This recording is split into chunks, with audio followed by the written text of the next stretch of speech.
Nesta noite nós vamos falar sobre a parábola dos convidados.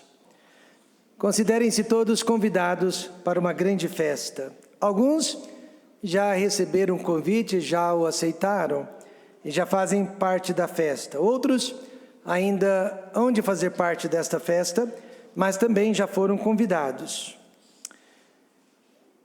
Veja mais uma vez, verso 15: E ouvindo isto, um dos que estavam com ele à mesa disse-lhe: Bem-aventurado o que comer pão no reino de Deus. E é verdade, né?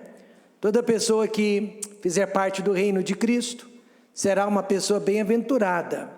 Mas é que este cidadão, ele estava pensando no aqui e agora. Ele estava pensando no reino terreal de Jesus Cristo. Ele não estava pensando no céu, ele não estava pensando na vida após a morte. Ele estava pensando apenas no aqui e agora.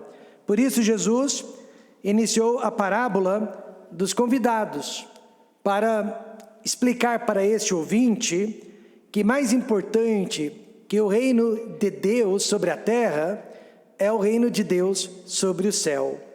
E no céu, quantos de vocês têm certeza absoluta que farão parte do reino de Deus no céu?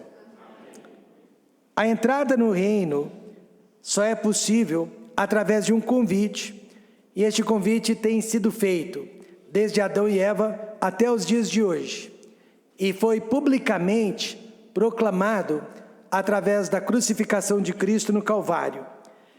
Este convite foi feito por ninguém mais, ninguém menos do que o próprio Rei, e a aceitação, ela precisa ser feita por parte de cada um dos convidados. Quando alguém faz uma festa, quer seja de casamento ou de aniversário, ou por qualquer outra razão, há sempre duas questões que precisam ser consideradas. A primeira, o dono da festa, ele vai ficar ofendido se ele mandar convites e aquelas pessoas que receberam o convite não comparecerem à festa. Ele vai aguardar a presença de cada pessoa que ele convidou, e de repente algumas dessas pessoas não comparecem à festa. Isso vai trazer ofensa, indignação por parte do dono da festa.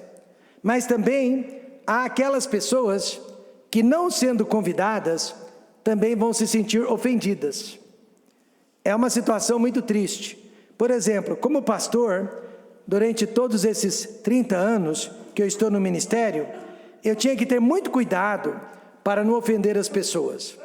Quando uma das filhas fazia aniversário, eu não podia convidar a igreja inteira para minha casa para fazer parte do aniversário da minha filha. Não caberia todas aquelas pessoas. Então, eu resolvi o problema da seguinte forma: nós fazíamos aniversário das filhas na igreja. Nós aproveitávamos um culto da igreja ou uma EBD da igreja e nós fazíamos o aniversário dela ali. Então, todas as pessoas que foram à igreja naquele dia participavam do aniversário dela. E quem não compareceu à igreja naquele dia não fazia parte do aniversário delas. Quantos estão entendendo isso? Assim eu resolvi este problema, este grande dilema que eu acho que todos nós pastores passamos por ele. Então Jesus está ensinando que os homens precisam aceitar a sua salvação. Este é o seu convite. O convite foi estendido a todos, mas Deus, ele não fica esperando por muito tempo, e nem pode, né? Por isso o apóstolo Paulo, ele falando sobre a urgência da salvação, ele diz em 2 Coríntios 6, verso 2, ele diz assim: ouvite em tempo aceitável. Quantos acreditam que hoje à noite ainda é uma noite aceitável? E socorrite no dia da salvação. Eis aqui agora, não amanhã, agora o tempo aceitável. Eis aqui agora, não amanhã, o dia da salvação. Veja então a urgência da salvação. Por quê? Porque assim como Judas Iscariotes, que por 3 anos e meio, ele estava beijando a porta do céu, mas ao mesmo tempo indo para o inferno. Então não basta apenas fazer parte de uma boa igreja. Não basta apenas conhecer o dono da festa. É necessário fazer parte da festa.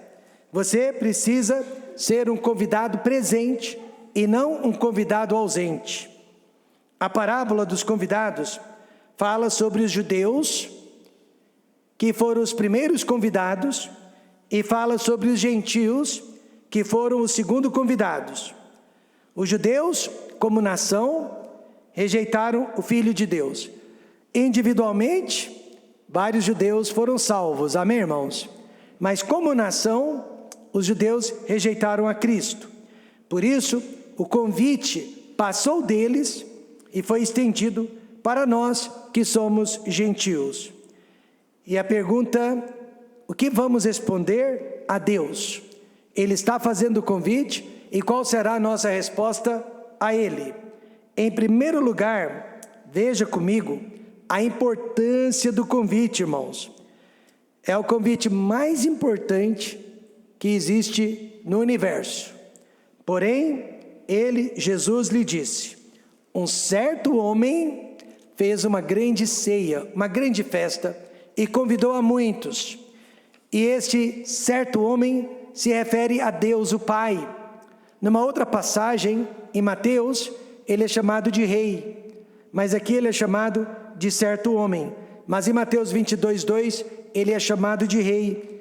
E aí eu pergunto, por que pessoas rejeitariam o convite de Deus ou o convite de um rei? E a única resposta é por causa da sua natureza pecaminosa. A nossa natureza pecaminosa muitas vezes prevalece contra o bom senso, contra a razão, porque ninguém no seu juízo perfeito, no seu juízo mental, rejeitaria o convite que Deus está estendendo para a sua salvação, para o perdão dos seus pecados, para a solução de todos os seus problemas espirituais. Mas infelizmente, a nossa natureza pecaminosa nos impede de aceitar este convite maravilhoso e eterno por parte de Deus. Eu nunca me esqueço, quando eu tinha 13 anos de idade, eu trabalhava para um grande hotel aqui da cidade. Eu era office boy. E foi naquele hotel, inclusive, que eu passei a conhecer o pai do irmão Paulo, o senhor Paulo, de 12 para 13 anos de idade. E numa certa tarde, eu estava levando documentos de um escritório que ficava na parte térrea do hotel, e eu estava levando aqueles documentos para o quarto andar do hotel, para um outro escritório que ficava no quarto andar. E no trajeto, eu passei por uma sala, onde havia um reboliço, uma comoção. Eu vi 10 homens tentando segurar um rapaz de 16 anos que estava endemoniado. Havia uma comoção naquela sala, pessoas tentando segurar aquele rapaz, mais de 10 homens, e o rapaz era forte. E quando eu passei por eles, o rapaz parou de lutar, parou de espernear, parou de agredir. E ele olhou para mim, e os seus olhos estavam literalmente virados. Eu só podia ver o branco dos seus olhos. E então, o médium espírita, que estava conduzindo aquela sessão, ele disse para mim: vai embora, ele não gosta de você. Eu apenas ouvi isto: vai embora. E eu fui embora. E assim que eu saí da sala, a comoção começou tudo de novo. O problema é que eu tinha que passar de volta pelo mesmo caminho. Depois que eu entreguei os documentos no quarto andar, eu tive que descer pelo mesmo caminho. E na hora que eu passei por eles de novo, o rapaz fez silêncio novamente, ficou quieto novamente, até que eu saísse de cena. Depois daquilo, várias pessoas me perguntaram: por que será que ele não gosta de você? Por que será que ele não gosta de você? E eu sabia da resposta: porque ele não gosta de Jesus Cristo. Na manhã seguinte, eu tive o privilégio de falar com aquele rapaz. Agora ele estava de volta ao normal, o nome dele era Roberto, E eu falei com ele sobre Jesus, falei com ele sobre o plano de salvação, falei com ele sobre a única possibilidade de se ver livre daquele tipo de opressão. Mas pelo menos naquele dia, infelizmente, o Roberto rejeitou o convite de Deus. E a única explicação é a natureza pecaminosa que prevalece contra o nosso bom senso e contra a razão. Não é à toa então que a palavra de Deus diz no Salmo 58:3: alienam-se os ímpios, desde a madre, andam errados, desde que nasceram, falando mentiras.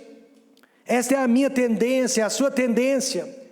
Desde que nascemos, nós vamos procurar sempre pelas coisas erradas. Por isso eu digo nesta noite, o maior inimigo da obra de Deus, o maior inimigo desta igreja é a nossa natureza humana. Hoje à noite mesmo, a igreja ela estaria explodindo. Nós não teríamos lugar para tantas pessoas se não fosse pelo nosso desejo de pecar, e de pecar sempre. Nesta parábola, então, eles não aceitaram o convite de Deus por duas razões. E a primeira, eles não deram importância à dimensão, ao tamanho da festa. Pensaram que se tratava de qualquer festa. Um certo homem, qualquer homem, fez uma grande ceia e convidou a muitos. Estamos falando da ceia mais importante do universo. Nada se compara ao tamanho do reino de Deus. Não precisamos falar quem fará parte desta ceia, quem fará parte desta festa. Basta dizer quem não fará parte desta festa. São aquelas pessoas que vivem da prática do pecado. São aquelas pessoas que amam viver no pecado. São aquelas pessoas que não querem abandonar o pecado. Paulo, falando sobre elas, ele disse: não erreis, nem os devassos, nem os idólatras, nem os adúlteros, nem os efeminados, nem os sodomitas, nem os ladrões, nem os avarentos, nem os bêbados, nem os maldizentes e nem os roubadores herdarão o reino de Deus. Ou seja, nenhuma das pessoas que vive a praticar esses pecados, que se deliciam da prática desses pecados, nenhuma dessas pessoas fará parte do reino de Deus. Você se lembra do famoso Ted Turner? Ele foi o fundador da rede internacional de notícias CNN. Ele disse que não deseja ir para o céu, ele deseja ir para o inferno, pois a maioria de seus amigos estaria no inferno e ele queria estar no lugar onde os seus amigos estariam. Que diferença do homem de Deus chamado Moisés. Moisés foi eleito naquela época para ser o próximo faraó do Egito. Tudo que ele precisava fazer era escolher o Egito ao invés de Israel, escolher os deuses do Egito ao invés de escolher o Deus de Israel, escolher os pais do Egito ao invés dos pais judeus que ele tinha. Mas Moisés escolheu o povo de Deus. E de um ponto de vista humano, Moisés saiu perdendo, financeira e fisicamente. Mas do ponto de vista eterno, Moisés está hoje no céu, reinando ao lado do Senhor Jesus Cristo. Hebreus 11:25 diz: escolhendo antes ser maltratado com o povo de Deus, do que por um pouco de tempo ter o gozo do pecado.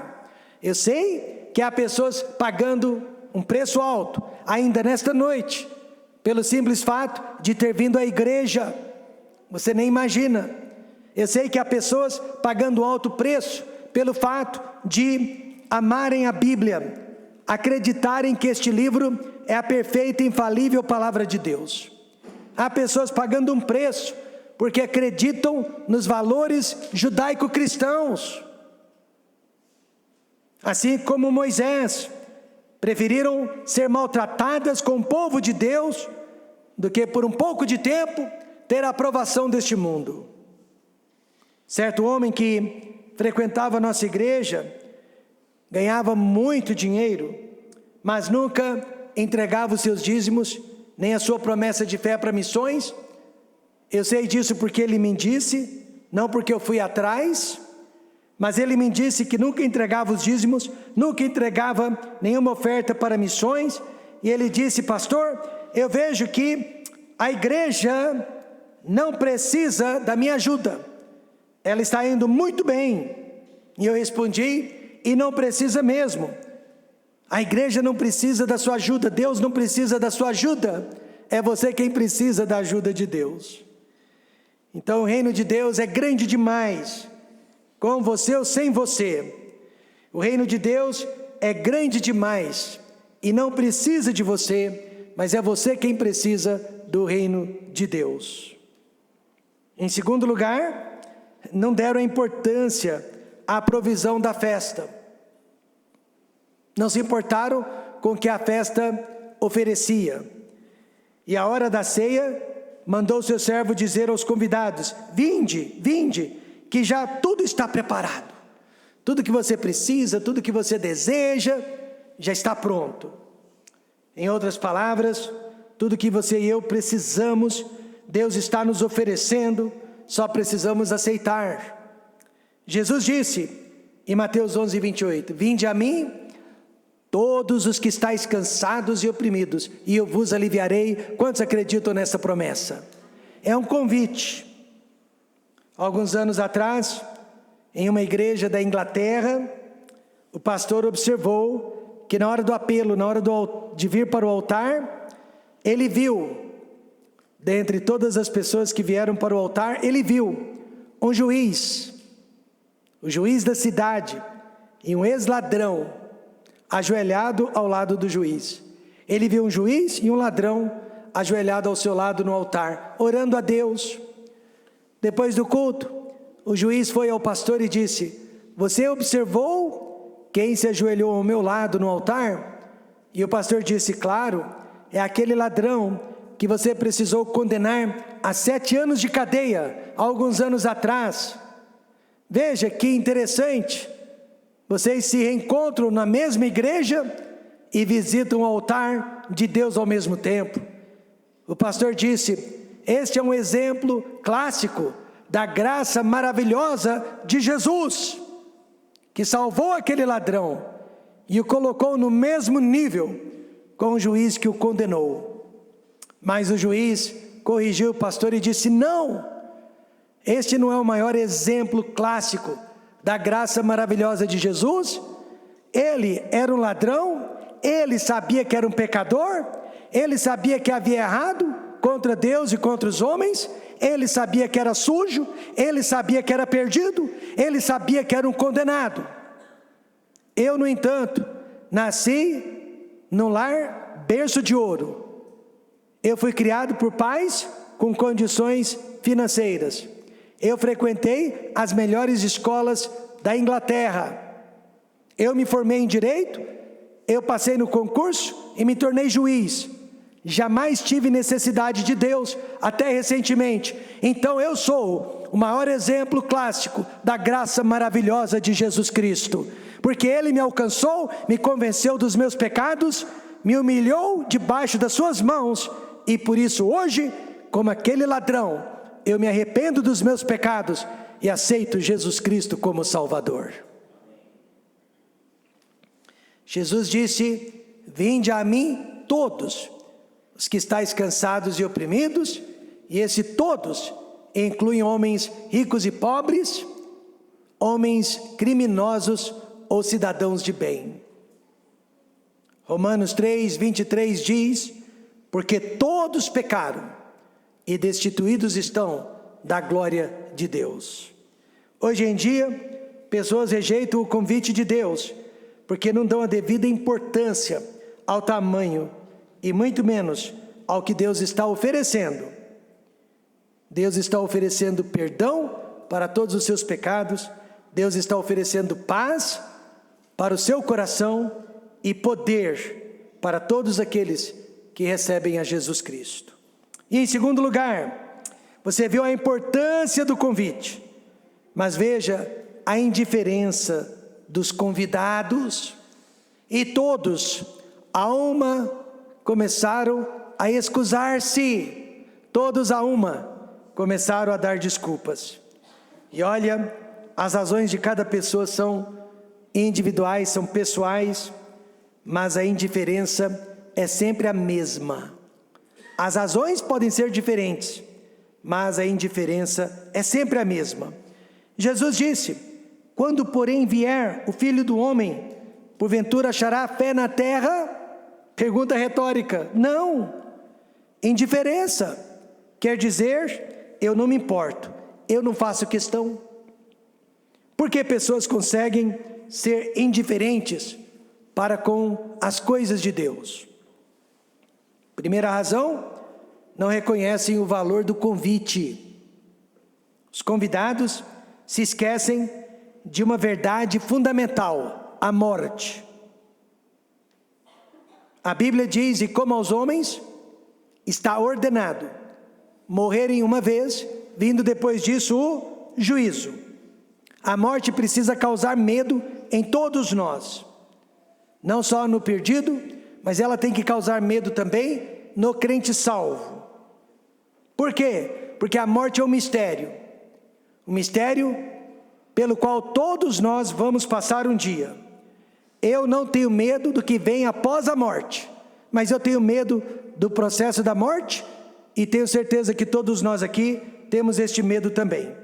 E esse medo deveria nos aproximar de Deus e não nos afastar de Deus. Amém, irmãos? Nos aproximar de Deus. Depois de um culto, no domingo à noite, um culto como este, lá fora, um rapaz desesperado me procurou e disse: pastor, você poderia visitar meu pai no hospital Santa Casa de Misericórdia? Ele está morrendo, não tem muitos dias de vida, mas ele é ateu, ele não acredita em Deus. Pastor, se meu pai morrer do jeito que ele está, ele será condenado. Naquela mesma noite, deixei minha família em casa e fui para a Santa Casa.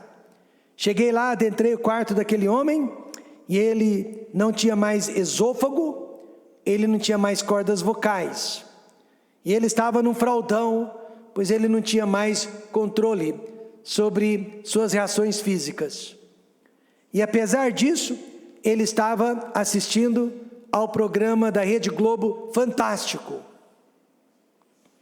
Ele nem para desligar a televisão, para ouvir o Evangelho. E apesar da televisão ligada, eu abri a Bíblia e compartilhei com ele o Evangelho, o plano de salvação. E enquanto eu falava de Cristo, aquele homem debochava, ele dava sorrisos cínicos, ele fazia gestos obscenos, ele rejeitou o Evangelho, praticamente na última hora da vida. Eu saí desanimado daquela visita, orei por ele, fui para casa e tentei esquecer o caso, havia feito a minha parte. No dia seguinte, segunda-feira, eu tinha acabado de dar algumas aulas na escola. Saindo da escola, eu estava arrumando para uma partida de futebol, quando Deus pressionou meu coração para voltar àquele hospital e testificar mais uma vez para aquele homem. Mas eu disse para Deus no meu coração: Senhor, ele te rejeitou, ele te desprezou, ele fez pouco caso de ti. E mesmo assim, Deus pressionou meu coração. Então eu voltei para o hospital naquela segunda-feira, final de tarde, início de noite. Quando eu entrei naquele quarto, aquele homem estava literalmente morrendo. Eu peguei no processo da morte. Ele não estava mais dando sorriso cínico, ele não estava mais fazendo gestos obscenos. E eu disse para ele: Deus me trouxe de volta, Deus quer que você seja salvo, Deus não quer que você saia deste mundo perdido em seus pecados. E ele fez um gesto que queria me ouvir. Preguei o Evangelho, lágrimas desceram dos seus olhos, amém, irmãos? E ele, através dos lábios, balbuciou palavras, recebendo Jesus Cristo como Salvador.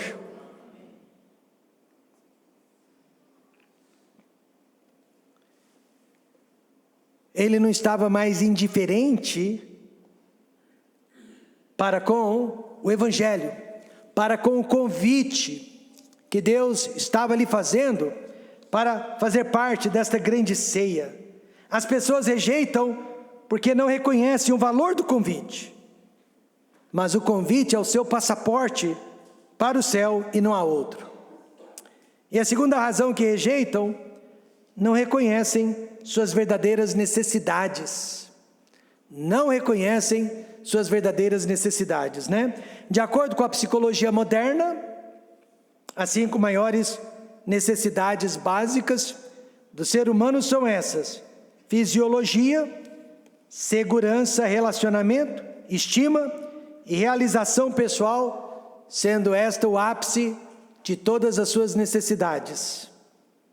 Porém, nenhuma delas pode ser alcançada sem a ajuda de Deus. Por esta razão, Jesus Cristo disse em Mateus 6,33: mas buscai primeiro o reino de Deus e a sua justiça, e todas estas coisas vos serão acrescentadas. Todas essas necessidades básicas vos serão acrescentadas. Você viu a importância do convite, mas você viu também a indiferença dos convidados. Em terceiro lugar, a inferência em relação ao convite. Eles, porém, não fazendo caso, foram um para o seu campo, outro para o seu tráfico. Não fazendo caso. Veja que eles não deram a devida importância ao convite. Isso só aconteceu porque eles tinham outros afazeres, outros objetivos, outras coisas que consideraram mais importantes que o reino de Deus. Responda para o seu próprio coração. Você acha que existe coisas que sejam mais importantes que o reino de Deus? Será que existe alguma coisa no mundo mais importante que o reino de Deus? Na visão de muitos chamados crentes, há sim. Perguntei a um jovem a razão que ele não participava da escola bíblica dominical, da classe dos jovens. E sabe qual foi a resposta dele? Ele pelo menos foi sincero. Ele disse: eu não vou à igreja aos domingos pela manhã, porque é o horário que eu separei para lavar o meu carro. No domingo seguinte, passando em frente à sua casa, lá ele estava lavando o seu carro. E eu disse para as minhas filhas que eram pequenas: está vendo aquele menino? Ele está lavando o seu Deus. O Deus dele fica sujo, o Deus dele estraga, o Deus dele precisa de manutenção, e o Deus dele precisa de um banho. Exatamente isso. Pessoas acham que há afazeres mais importantes que o reino de Deus. E veja comigo a desculpa de cada um deles, em Lucas 14. A primeira desculpa, e é sempre ela, é o trabalho. As pessoas acham que o trabalho justifica a nossa falta de compromisso com o reino de Deus. Disse-lhe o primeiro: comprei um campo e importa ir vê-lo. Rogo-te que me haja por escusado. Olha, ou este homem era um incompetente, onde já se viu comprar um campo sem primeiro examiná-lo. Mas ele havia comprado primeiro para examinar depois. Então ele era incompetente, ou ele era um mentiroso. Com certeza o trabalho, hoje em dia, tem tirado muitas pessoas do plano de Deus.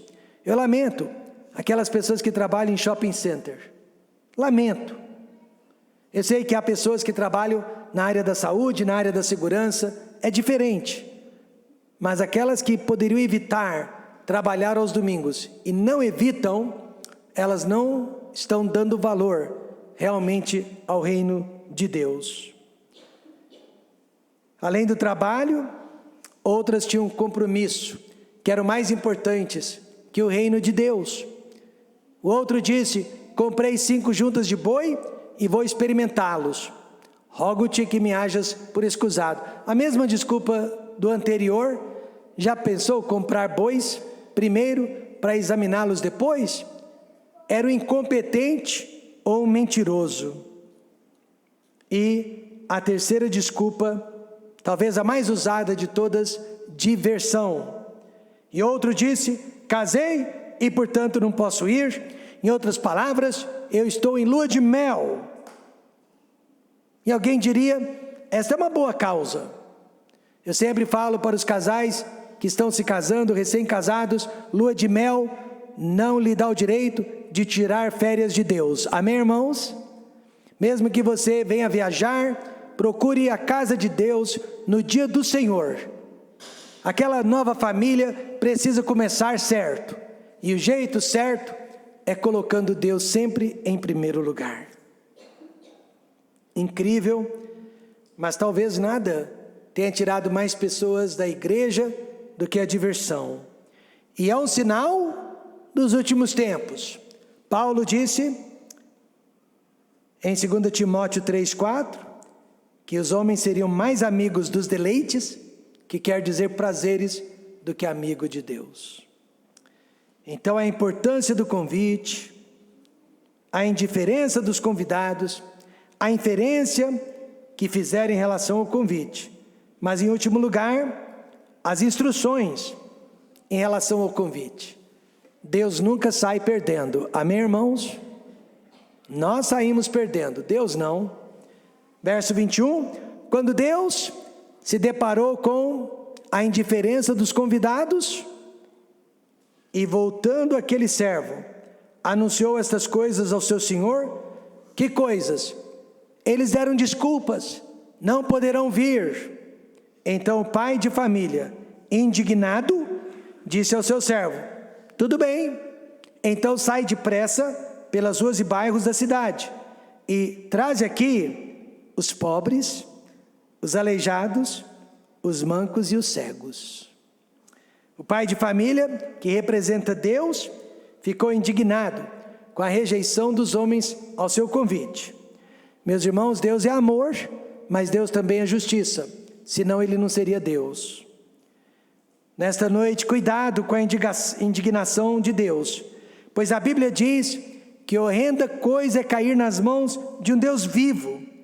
Deus nos dá duas instruções aqui: fazer o convite depressa e convidar só quem sabe que precisa do convite.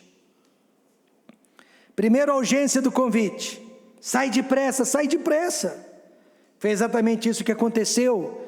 Os judeus, eles tinham acabado de rejeitar Jesus Cristo, seu Messias, e em menos de 2 meses, o Evangelho já estava sendo levado para os gentios.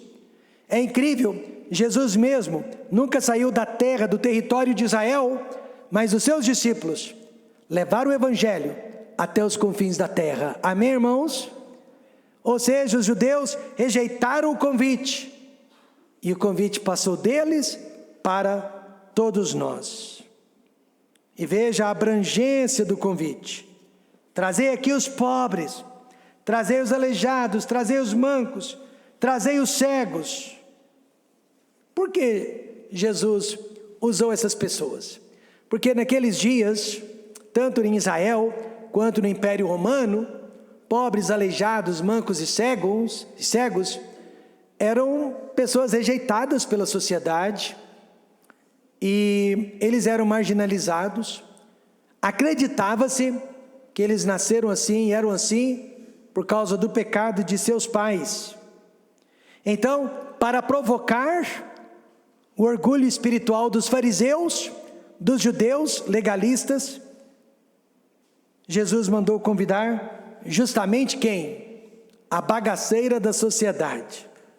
E eu tenho uma notícia para lhe dar nesta noite: se você é uma pessoa salva, você também faz parte da bagaceira da sociedade. Amém, irmãos?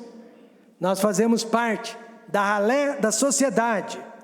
Eu já entrei em certas igrejas onde havia bancos reservados, separados, só para os dignatários da sociedade, só representantes políticos, representantes do poder judiciário, legislativo e executivo, podiam se assentar naqueles bancos, e mais ninguém. Pior ainda, já vi nas igrejas bancos contendo o nome das famílias que possuíam aqueles bancos, e só elas podiam se assentar naqueles bancos. Isso pode acontecer nas igrejas e acontece, mas isso nunca vai acontecer no reino de Deus, porque no reino de Deus nós somos todos iguais. Nós entramos no reino do mesmo jeito, pela mesma porta, através do sangue de Jesus Cristo, seu Filho. 1 Coríntios 1:26 diz: porque vede, irmãos, a vossa chamada, que não são muitos os sábios segundo a carne, nem muitos os poderosos, nem muitos os nobres, que são chamados. Na maioria das vezes, é a bagaceira que é chamada, a ralé que é chamada, para fazer parte do reino de Deus. Há exceções, Daniel Webster, o grande estadista, o grande político da América, ele inclusive escreveu o maior dicionário da língua inglesa. Daniel Webster escreveu um dicionário em inglês. Uma vez perguntaram para ele: dentro de uma igreja, você é o grande Daniel Webster, que serve a Deus? E ele disse: não, eu sou Daniel Webster, que serve a um grande Deus. Há exceções. Às vezes Deus manda um Daniel Webster para a nossa igreja, amém, irmãos? Mas na maioria das vezes, é a bagaceira mesmo da sociedade. E todos nós entramos pela mesma porta e somos lavados no mesmo sangue. Terminando então, Deus sempre convidou o ser humano para ser salvo e fazer parte do seu reino. Por isso que, comemorando 10 anos de aniversário, nós queremos trazer o maior número possível de pessoas para que sejam convidadas. E algumas delas vão aceitar o convite, amém, irmãos? Mas elas precisam ser convidadas, e não serão se não ouvirem o Evangelho. Este é um convite de graça para todos. Isaías 55, verso 1 diz: ó vós todos os que tendes sede, vinde às águas, e os que não tendes dinheiro, porque é de graça, vinde comprai e comei, sim, vinde comprai, sem dinheiro e sem preço, vinho e leite. Este é um convite para a salvação, totalmente de graça. Graças a Deus ainda há pessoas nos dias de hoje que aceitam o convite de Deus. Meu pastor morreu no ano de 2021, junho de 2021. Já fez então 4 anos. Como que o tempo passa, né? Mas ele já estava fora de combate há uns 7 anos. 7 anos. E enquanto ele estava na ativa, ele me dizia chorando: irmão Rômulo, por que não estamos vendo mais almas aceitando a Cristo nas igrejas? No tempo dele, no tempo que eu era criança, pessoas aceitavam a Cristo praticamente em todos os cultos. Todos os cultos havia visitantes. E quase todos os cultos havia pessoas recebendo Jesus Cristo como Salvador. Hoje em dia é uma raridade. E ele me perguntou chorando por quê. E eu não sabia, e até hoje eu não sei a resposta. Eu só sei que o convite é para todos, mas há muitas desculpas sendo dadas para não fazer parte da salvação de Cristo. Eu não entendo por quê. É a natureza pecaminosa prevalecendo contra a nossa razão e contra o bom senso. Vamos fechar os nossos olhos e vamos orar para que mais almas recebam a Jesus Cristo como Salvador.